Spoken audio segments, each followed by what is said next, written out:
మొత్తానికి మరికొన్ని రోజుల్లో పెళ్లి పెట్టలెక్కబోతున్నా అంటూ ఎంగేజ్మెంట్తో సర్ప్రైజ్ చేస్తూ వచ్చేసింది. ఇక ఆ నటనకి గుడ్ బై చెప్తూ రియాలిటీ షోస్కి దగ్గర అవబోతుంది శోభా శెట్టి. అయితే ఇప్పటికే నటుడు యశ్వంత్తో ప్రేమలో ఉన్న విషయాన్ని బిగ్ బాస్ రియాలిటీ షోలోకి అడుగుపెట్టిన శోభిత రివీల్ చేసుకుంటూ వచ్చేసింది.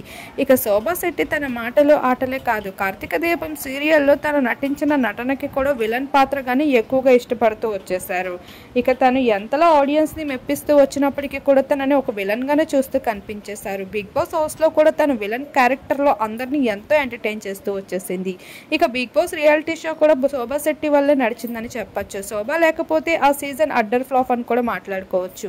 అటువంటి శోభా బయటికి వచ్చాక కాంట్రవర్సీస్ అన్నిటికీ చెక్ పెడుతూ ఇక తన ప్రియుడు యశ్వంత్ని ఎంతో ఘనంగా ఎంగేజ్మెంట్ జరుపుకుంది.